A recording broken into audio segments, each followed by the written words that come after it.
The group of 26 mostly European nations, known as the Coalition of the Willing, met on October 24 to discuss their ongoing support for Ukraine. Although Ukrainian President Volodymyr Zelensky didn't get everything he was hoping for from the meeting in London, there was certainly some good news for Ukraine to emerge from it. French President Emmanuel Macron announced another major batch of military support for Ukraine, with some of it expected to be delivered within days. Here's a look at what's in the package, how it will affect the war, and how it fits into France's overall commitments to Ukraine. Now, before the London meeting, Zelensky was looking for two things primarily. First, he was hoping to secure more long-range missiles, with which to expand Ukraine's devastating war on Russian energy infrastructure. Second, he was hoping to secure commitments that Ukraine could start using the Russian assets frozen in Europe as part of their sanctions against Russia to fund the Ukrainian war effort. Until now, the Europeans have only been providing profits from interest on the frozen assets to Ukraine, not the assets themselves.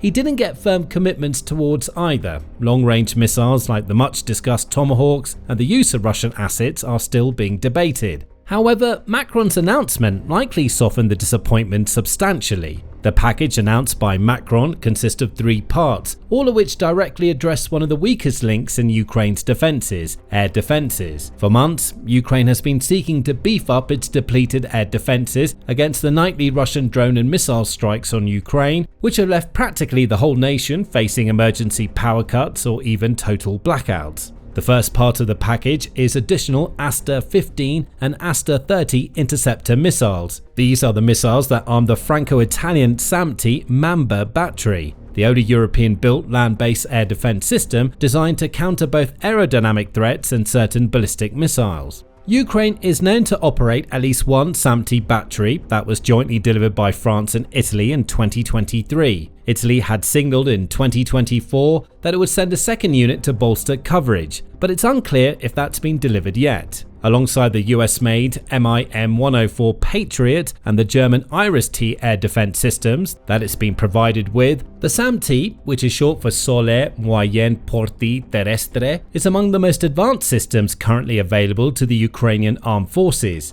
It's a ground-based, road-mobile tactical ballistic missile defense system developed by Eurosam, a joint venture of MBDA and Thales Group. The system is designed to provide theatre missile defense against a range of aerial threats, including aircraft, cruise missiles, tactical ballistic missiles, and even the notorious Shahed 136 loitering munitions. These are precisely the forms of incoming threats that Ukraine must shoot down every night. The system consists of a fire control unit based on the Arabelle multi-function X-band radar, which provides 360-degree coverage and can track up to 100 targets while engaging up to 10 simultaneously. The radar is supported by a fire control center, engagement module, power generator, maintenance vehicle, and a missile reloader. At the core of the system is a Transporter Erector Launcher, or TEL vehicle, which can be mounted on either a Renault Kerax 8x8 truck chassis or an Astra Iveco 8x8 truck.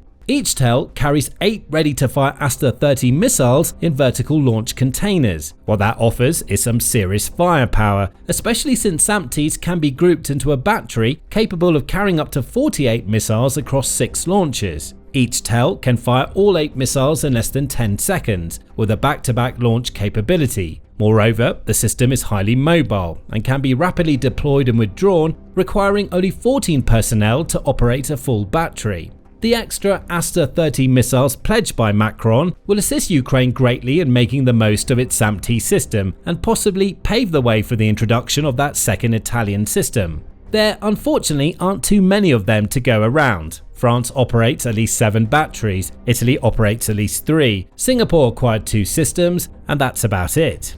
The missile itself is pretty ferocious. The Aster 30 Block 1 is a 2-stage solid propellant missile with a tandem first-stage booster that's jettisoned after launch. It has a length of just over 16 feet, a diameter of 7 inches, and a launch weight of 992 pounds. At its tip is a 33-pound high-explosive fragmentation warhead with a directional blast effect and proximity fuse. The Aster 30 can reach speeds of up to Mach 4.5, approximately 0.87 miles per second, and has a maximum range of around 62 miles against aircraft flying above 1.86 miles altitude, with a reduced range of around half of that for low altitude targets. It can intercept targets at altitudes from 164 feet to 12.4 miles. The missile uses inertial mid-course guidance with real-time updates via a data link from the Arabelle radar and employs active radar homing for terminal guidance. It's capable of intercepting targets performing maneuvers up to 60 G and has a high resistance to electronic countermeasures. They're deadly serious missiles with a price tag that reflects it, anywhere from $2 to $3 million each. That makes them far less than ideal for shooting down the Russian-made Shahed analogues called Gerans, which are estimated to cost around $70,000 each. However, they're ideal for shooting down Russian Iskander Kinzhal and Kh-101 missiles, whose cost can run into the millions and typically target infrastructure worth at least as much as that. Now, Ukraine won't be able to use the Aster 15 missiles that Macron has also pledged in its SAM-T system, because the Mamba can only fire the Aster 30. The Aster 15 is also developed by Eurosam and also intended for use against air targets like helicopters, fighters, missiles and drones. However, it's primarily used in naval air defense systems, such as the French and Italian frigates, equipped with the Principal Anti-Air Missile System, PAMS for short. The specs are similar to its big brother, the Aster 30. At almost 14 feet, it's smaller in length but has the same diameter of just over 7 inches. It's also lighter, with a mass of 683.4 pounds, but it also carries a 33-pound directed fragmentation warhead with a 6.5-foot lethal radius. The Aster 15 also has a shorter range, around 18.6 miles, but can operate at an altitude of up to 8 miles at a maximum speed of around Mach 3, roughly 3,280 feet per second. Like the Aster 30, it's guided by inertial mid-course guidance with data link updates and terminal active radar homing. And also like the Aster 30, the missile is known for its high maneuverability, up to 50 G, its piff-paff aerodynamic control system and resistance to countermeasures. It's just as serious a missile as its price tag reflects, $1.3 to $2.6 million per missile. But if Ukraine can't use them with its SAM-T, how exactly is it going to make use of the new supplies France is about to deliver? The answer lies in the second part of the military aid package announced by Macron at the Coalition of the Willing meeting in London. That includes the long-awaited delivery of the second batch of Mirage 2005F fighter jets, pledged by France to Ukraine in early 2024. Following a D-Day memorial ceremony on June 6 of that year, Macron announced that France would be furnishing Ukraine with Mirage 2005 multi-role jet fighters by the end of the year, and training Ukrainian pilots how to operate them in France. Training of pilots and maintainers on French soil was due to begin within days, he said at the time. The initial commitment was understood to be at least 6 Mirages, possibly up to 12. In the end, the first 3 Mirages were delivered in February 2025 and were almost immediately thrown into the fray. On March 7, one of them successfully intercepted a Russian Kh-101 cruise missile during a large-scale missile and drone attack, marking the aircraft's first recorded combat engagement. According to the Ukrainian Air Force, their Mirages were deployed to intercept a group of incoming cruise missiles. The aircraft engaged the target on a head-on trajectory, launching an air-to-air missile. The missile's maneuverability allowed it to adjust course mid-flight and take out the Kh-101 missile. At the time, analysts speculated that the missile used to bring down the Kh-101 was the French Mica air-to-air missile, which is the standard munition carried by the Mirage 2005F. However, it could have also been an Aster 15, and now that Ukraine has secured additional supplies of this weapon, it's likely that this is exactly the missile that Ukraine's Mirages will be firing at high-value targets like Kh-101s in the future. That's because before they were delivered, Ukraine's Mirages underwent a host of special modifications to prepare them for the unique characteristics of the war in Ukraine, including enabling them to fire Aster 15 missiles. The arrival of the Mirages and F-16s, the only other Western fighter jets delivered to Ukraine to date, have been a huge boon for Ukraine.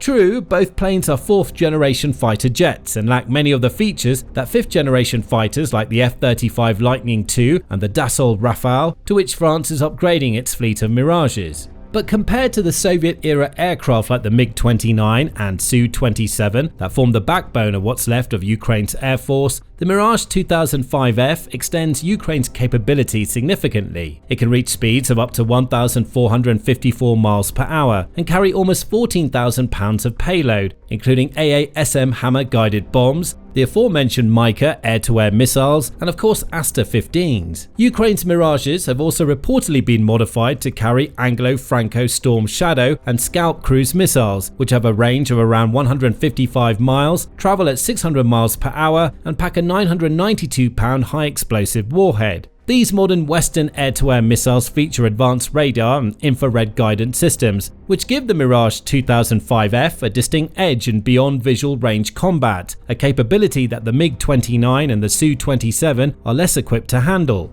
The Mirage 2005F is equipped with a Thales RDI radar, a multi-mode radar system that's far more advanced than the Soviet-era radars found in Ukraine's MiG-29s and Su-27s. The Thales RDI offers superior long-range detection capabilities and can track multiple targets simultaneously, providing a crucial advantage in modern aerial combat against Russian aircraft, drones, and cruise missiles. The radar can simultaneously detect 24 aerial targets, tracking 8 and engaging 4 at the same time. Another significant advantage that the Mirage 2005F offers over its Soviet-made counterparts is enhanced situational awareness. With a modern digital cockpit and advanced avionics, Mirage 2005F pilots are able to process more information in real time, making faster, better informed decisions during high-pressure combat situations. The Mirage 2005F is also significantly lighter and more maneuverable than the MiG-29 and Su-27, providing Ukrainian pilots with greater precision and flexibility in close combat situations. The plane has an extended operational range, allowing it to conduct deeper strikes into Russian-held territory or provide extended air cover for Ukrainian ground forces.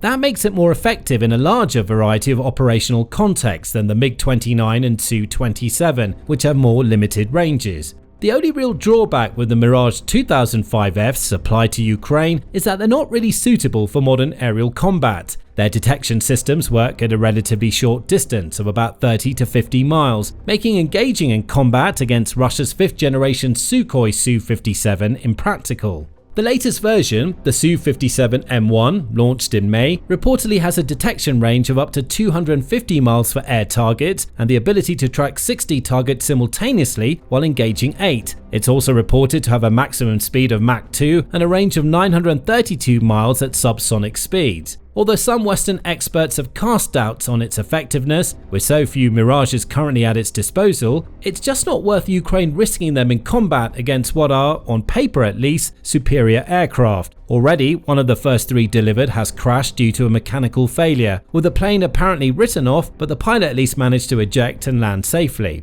However, these planes are still worth their weight in gold to Ukraine in their roles as bombers, particularly with respect to launching Storm Shadow and Aster 15 missiles. Ukraine's recent destruction of a major Russian chemical plant producing gunpowder, explosives and rocket fuel components with Storm Shadow missiles in the region of Bryansk shows just how destructive they can be in this role. In practical terms, more Mirages and Asters mean more defended facilities every night, more sectors covered with 360-degree vertical launch, and more capacity to deal with mixed salvos without burning through increasingly hard-to-come-by Patriot interceptors. Of course, it's one thing receiving high-end tech like Mirage 2005Fs, and another thing entirely actually using them. That's why, although it may not be the most glamorous part, the third component of the package announced by Macron is arguably the most important. That is, the expansion of France's training programs for Ukrainian pilots to operate the Mirages. In his original announcement back in June 2024 that France would be sending Mirages to Ukraine, Macron had stated that France would organize 6-month training courses for Ukrainian pilots and ground personnel to prepare them to fly these jet fighters. The first batch of pilots reportedly completed their training in December 2024. The training took place at Nancy Air Base in eastern France and covered flight operations, tactical navigation, weapon systems and maintenance, specifically tailored to the Mirage 2005F's advanced avionics and combat capabilities. Pilots and ground crews were trained together to ensure operational readiness, with instruction conducted in English to accommodate Ukrainian personnel. It's unclear how exactly the training program will now be expanded, but it's likely it'll involve more pilots and ground crew and possible training on new systems fitted onto the forthcoming Mirages, such as electronic warfare systems.